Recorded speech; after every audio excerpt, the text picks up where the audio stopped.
there seemingly is even an upsurge in the abduction phenomenon. So do you think that there is a reason for that taking place? Oh, absolutely. Generally, people who have abduction experiences, there's usually an entry point. Now, it could be past trauma.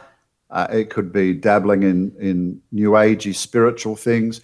And again, when I say this, people don't have to believe little Joe Christian here. This is what the leading secular researchers have found, and I documented that in my book. But one of the main entry points just seems to be, on top of, whether it's drugs or alcoholism that gets people into a bit of a fragile state, is just even a fleeting acceptance of the idea that there could be life on other planets. And the best way I can explain it, if a little entity stood at the bottom of your bed or my bed at the middle of the night and said, well, I'm from the Sirius star system, I've chosen you, you're special, I've got a mission for you, which is what people are told. Well, as grounded Bible-believing Christians, you and I would probably immediately recognize that this is spiritual. It's not really an alien. But most people don't have that grounded biblical worldview. And so they are open to the source of information. And one of the reasons this is very, very deceptive and it's almost compelling for the person to get, for them to get into it, because just imagine you've had that experience. It's very isolating. It's not exactly something you can go to the office tomorrow morning and talk around the water cooler about. Hey, let me tell you what happened to me last night. I was abducted by aliens. I was taken on a tour of the galaxy, came back. And, as you read the book, I won't do it now, but there are very, very much more sordid aspects to it. And people don't feel at liberty to tell others freely about it. They become isolated.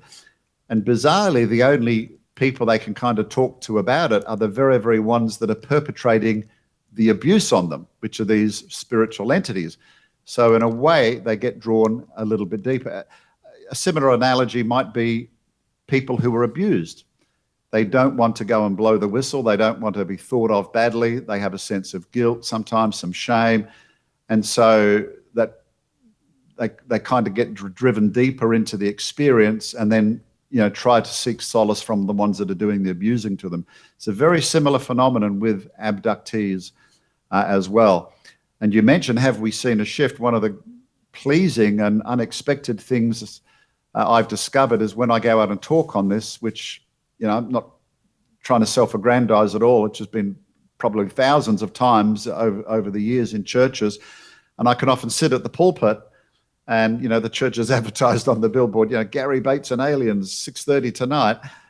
And you'll see the regular congregation, but you'll see a couple or maybe a gentleman or a lady sitting over at the side. And I can usually pick that, hey, they've come to see what this guy is going to talk about. And when I share the pattern of abductees and the empathy towards them, they'll often come up to me. And how often is it when we're trying to give our Christian worldview that, you don't always get some pushback and some questions? They'll often come up to me and say, my goodness, it was just like you said. So you get this bond of empathy, which hopefully then opens the door to help them understand that their experience is deceptive. But it's very difficult because that experience makes them feel special. Mm.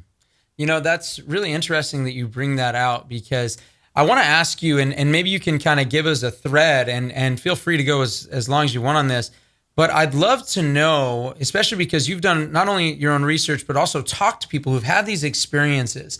So I'd love to know a few things. What are they experiencing, one? And do you see a similar thread that they are seemingly going through, a lot of them, in those experiences? Oh, absolutely. Secular researchers as well. And again, it's in the book and the movie, we use something called the CAS, or the classic abduction syndrome. So just imagine, you go to the doctor and you say, well, I've got a sore throat, I've got a chest cold, cough, and he'll take your temperature and they might do a test. So they'll look for the symptoms of your problem. And from that, they can diagnose it. Well, the classic abduction syndrome is very, very similar, because you do get cranks and hoaxes, people seeking their 5 minutes of fame. And what I'm able to do, in fact, the very, very first experiencer I spoke to, I was able to ask questions. She spoke to me on the phone. I said, I think we better meet. And she was telling me some of it. And I said, for example, things she hadn't revealed to me. I said, have you been told you're special? Have you been given a mission? And then I said, have you had any experiences of a sexual nature? And I'll never forget the reaction. Literally, her jaw just dropped and she went, how could you know those things? You see. But it is part of this classic abduction syndrome. There is a pattern.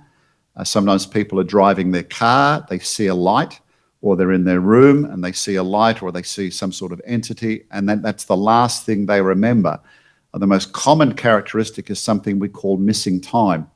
So they wake up in their room, or the dashboard, clock on the car, 3 hours have passed and they cannot remember anything except seeing that light, and then there's 3 hours of missing time. And when I originally wrote the first edition of the book, I wasn't sure of how that was occurring, but I'm much more confident. And in the current versions, there's a brand new chapter that explains what I think the missing time is. And it also answers why, if these people are really not being abducted by aliens and they're going on these galactic tours and they're up on the spaceship and they claim they see Jesus and Buddha, Muhammad, and they're all living together and working in peace and harmony, that can't really be happening. But how come these people have memories of it? And it's something called false memory syndrome, which is a real medical phenomena that can be induced in a couple of ways. But one of the most classic ways to induce it into victims is through hypnosis. And so the missing time aspect was a real key for me, because even when people are undergoing deep hypnosis, they have that sense of missing time. A very simple way I can explain this to people: if anybody's ever had surgery in a hospital or somewhere, you remember them putting the needle in or the gas on, and they say count to 10, and you get to 4 or 5 if you're lucky. And the very next thing you experience is you waking up in the recovery room, and you kind of say, have they started? And they go, no, we finished an hour ago. You're in recovery.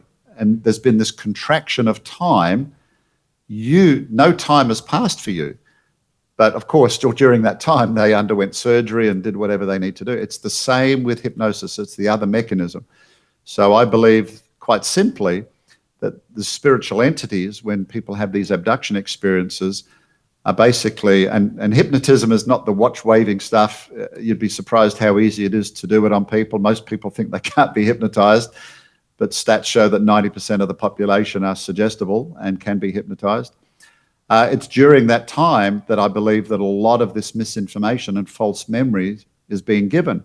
But here's the kicker. When it is given, and I've seen this experimentally done in hypnosis classes, when you wake the person out of that hypnotic state, they cannot differentiate the false memory from reality, because it's done in kind of at a subconscious level. They've adopted it as real, and they'll even make excuses. Their imagination will fill in the blanks to accommodate that suggestion as it being real. And that's why it's very, very, very difficult to reach people who've been abducted. And why I'm so glad that you're kind of talking about this, because in a lot of respects there's a great resistance in the church. We covered this in the movie, that people go to pastors and churches, and because they've got no experience with this, they dismiss it.